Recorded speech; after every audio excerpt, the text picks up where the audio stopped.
Welcome to the NLO channel. My name is Strange, and I believe that people should know the truth. The topic of today's video will be an interesting and rather unusual case. The fact is that just a couple of days ago, a pizza box was delivered to my name, which, however, I did not order. And everything would be fine if it weren't for the handwritten note inside the box. It read, "There is no time to call. Just look at it. I'm sure you'll like it." In addition to the note, and of course the Margarita pizza, there was a flash drive. She was in the form of a three-eyed toy alien from the cartoon Toy Story. I decided to leave the box in the kitchen and return to it later. Still, the story of the dead squad has not yet faded from my mind, especially those shots with the entrails eaten. It gives me goosebumps when I remember. I went to my room and inserted the USB stick into my computer. There were 3 files inside: a video recording, a kind of 1H1 DVR recording report, and a notepad file. It was called Read Me. I decided to start with the last one, and that's what it said. "Sorry for the lack of warning, Strange. I remember you asked me to send you interesting recordings from DVRs. I'll upset you in advance. This time it's not squillings. But what you will see. Anyway, I think you'll like it. Stock up on delicious food and enjoy it." At first I thought it was some kind of joke from my friend, but in the end, I decided to trust him. I remember going to the kitchen, making myself tea with lemon zest, taking a pizza box and going through the rest of the files. As before, I had at my disposal a recording from the car's DVR, as well as a report with notes from specialists from the NSA. Looking ahead a little, I want to say the following. Both you and I will see our old friend, and although I have never met him personally, the new footages of this character may be useful to all of us. The video report says the following. James Farwell, 38 years old, divorced, no children. He works in a taxi using the Lyft mobile application system. I witnessed an interesting event, which I immediately reported to the nearest police station. On one of his night shifts, he came across, as he put it, a rather unusual passenger. And when James took him to his destination, he witnessed the landing of a real flying saucer. The video of everything that happened has already been processed and is ready for viewing. With respect, Robert S., head of the NSA Analytical Department. This is exactly the story I want to tell you today, dear viewers and subscribers of my channel. I wish you a pleasant viewing. "After 200 meters, turn left." The female mechanical voice of the navigator sounded. Yes, honey, I know. "Oh, here's my passenger. Look at how he's dressed up." "Well, I hope they'll leave me a tip," said the driver of the car. In a camera lens, we can see the sign Earl's Pub, and on the right side of the car there was a man, apparently the same passenger whom James had just given a lift. The man was thin and had a black beard. He had sunglasses on his face. Half of his face was decorated with a scar. It is difficult to determine his age from the record, but previously he is somewhere around 40 years old. The sound of the door opening was heard, and then the clap, and the driver's voice. "Hey, mister, please don't slam the doors in my car." "I'm sorry, sir. I still can't get used to cars. Their handles are so fragile, and the doors are so light." "Well, you don't have to choose. By the way, my name is James Farwell. What about you?" "I'm sorry, James, but I'm not in the mood to reveal my name today." Well, I won't insist. I understand you need to go to the Farm 9? To be honest, I have no idea." "Here you go, mister. You have indicated your destination in the mobile application yourself, and yet you don't know where to go. Since there is an address in this very application, as you put it, then let's go there. As for whether I know something or not, I know a lot, but I'm still learning something." The car started off and, showing the turn signal, drove onto the highway.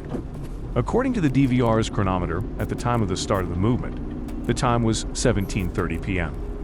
"You have an interesting accent, mister," James said. "Yes, many people tell me about it. Are you by any chance from Australia?" "No." Maybe you are from Russia. That's your accent." "Well, kind of tough." "No, not from there. I'm from a more distant land." "I see. Well, you don't want to talk, then don't talk.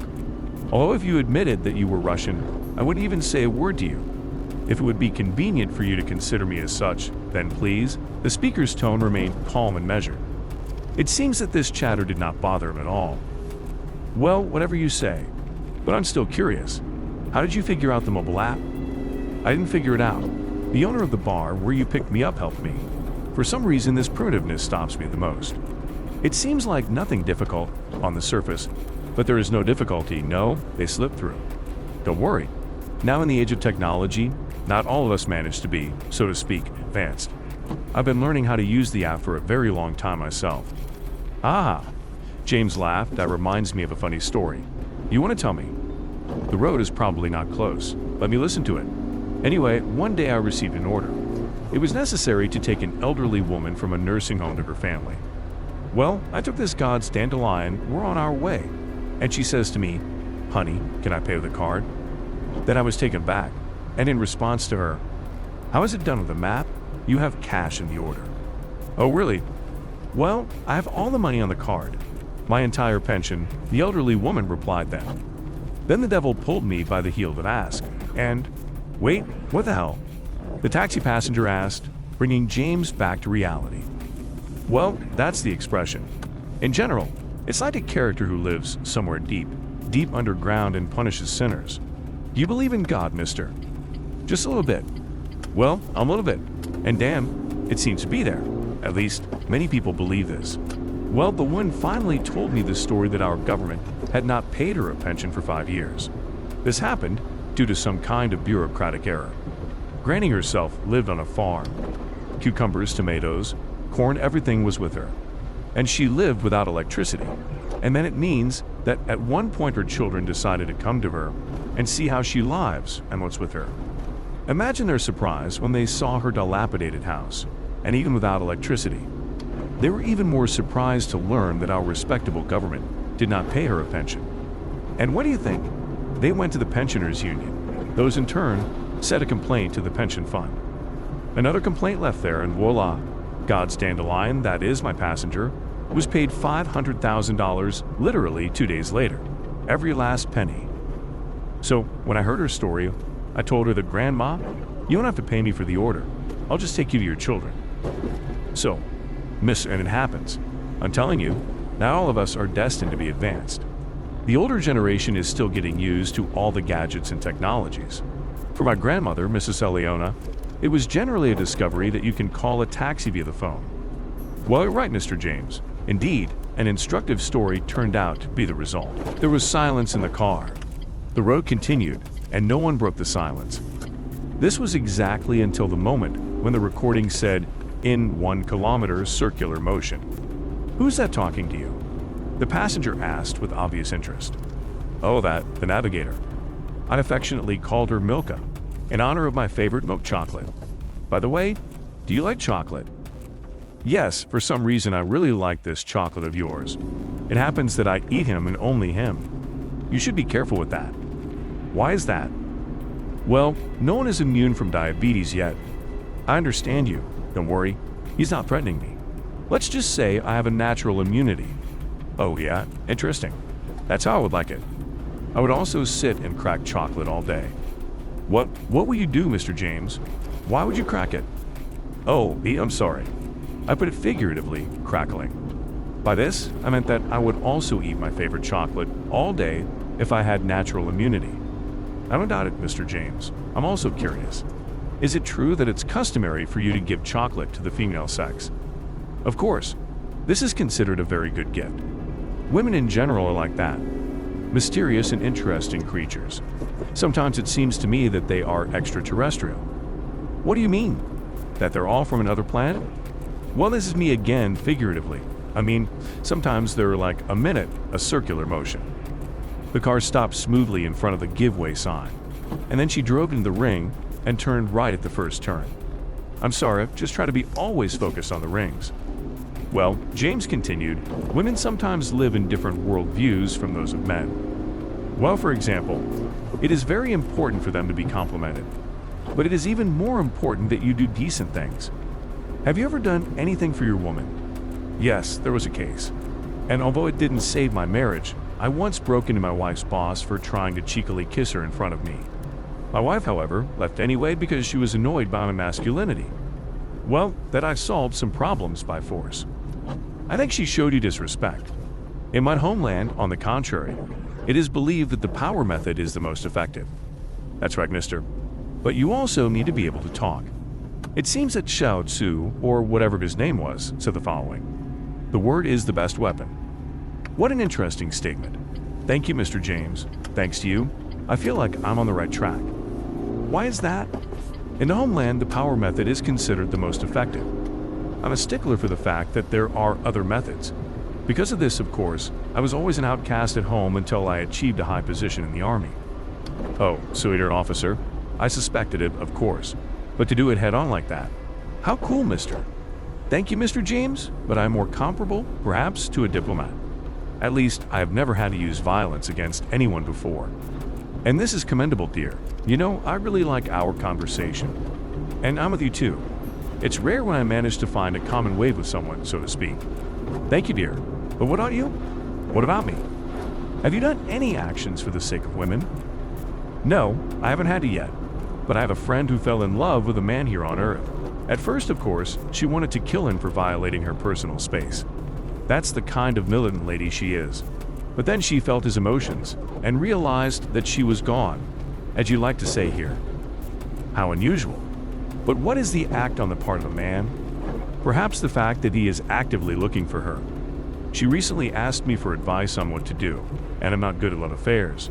Maybe you can suggest something, and I'll just tell her. Apparently the passenger's question puzzled James Farwell. The silence lasted for a good 10 minutes, and then he finally answered. Yet she really cares about him, and this forced pause, and I suspect that it was her initiative, annoyed her. Then I think she can let the man take another step, and it will already be seen whether something will work out between them or not. Thank you, Mr. James. That's how I'll tell her. Contact us, dear, contact us. Even though my marriage didn't work out for me, but you can't drink away the experience. I'll take your comment into account. Please tell me, how much longer do we have to go? Have I tired you with my chatter? Absolutely not, Mr. James. It's just been a long day, and I want to be in a Creo. That is, I want to say, in a crooked bed. Why is it crooked? Somehow, since childhood, I have been in the habit of sleeping on a bed that is tilted. I understand you. Well, regarding the question, 3 more minutes, and we will arrive. Will someone need you? I just remember that all the houses on that street are abandoned. I don't know when they'll be demolished. Yes, they will meet me there. Don't worry. I've already announced my imminent arrival. After 3 minutes, the car pulled up to the street. Indeed, there were several houses on its right side. The paint was almost crumbling. The windows were boarded up with wooden beams, which looked rather dilapidated. For the sounds, it was heard that the passenger door opened and then closed very slightly. A little later, the driver's door was opened. Apparently, James Farwell was also out. Judging by the fact that all further conversation could be heard, the windows were open in the car. How much do I owe you, Mr. James? That'll be $15, my dear. So little. Well, it may not be enough for you, but for me it's a chocolate bar, half a tank of gasoline, and a bag of milk in the store. In general, I'm not complaining. Well, here you go. And the unknown man handed the banknote to the man opposite. $500. Wait, I'll go get the change. It's not worth it. You can keep the change for yourself. You drove the transport very comfortably, and we had a pleasant conversation. Then I bow below to you, dear, James said, and indeed he bowed. A minute later, a very interesting hum was heard. It is as if the freezer unit was operating directly in front of the camera microphone. A real flying saucer materialized out of nowhere in the middle of the road. That hum was coming from her. Moreover, it glowed with a greenish color. Shouting over the hum, the unknown said, I think I'll tell you my name. My name is Arthur. And don't worry, Mr. James Farwell, we won't hurt you. Who knows, maybe we'll meet again? James didn't answer anything. Apparently, he was in a state of shock. The man who called himself Arthur went to the plate. He stood right under her. An array of light from under her seemed to suck him inside. And then the plate rose into the air and began to fly away quickly. 2 seconds later, she activated her disguise and completely disappeared from sight. Holy cookies! James Farwell swore very loudly and leaned on the hood of the car. He immediately took out a pack of cigarettes and a box of matches from his pocket and struck them for a long time to light a cigarette. He did it only after 3 matches. I didn't look any further. Apparently, James just got in the car and drove to the nearest police station. In general, there's nothing I don't know about Arthur, but this name has already slipped through. But where? I started rummaging through my files until I found a secret CIA report on a certain John Lewis. Fortunately, I have a blackboard hanging on the wall in my room, and I needed 3 buttons with orange and 1 red string. I placed an approximate image of Arthur in the center of the board, and I brought 2 strings to it from the files that I now have on hand. And the third, the red one, I spent from a letter from Nicholas Kadinsky about his bosom friend. Something tells me that she has something to do with this strange Arthur. A diplomat, then? Well, it's good that it is, I thought then, finishing the last piece of pizza. And something tells me that this same Arthur will still be lit up somewhere. Thus, dear viewers and subscribers of my channel, you and I have an equally important secret. Who is Arthur? And what interests does he really have on Earth? Let's discuss it in the comments. And remember, people need to know the truth.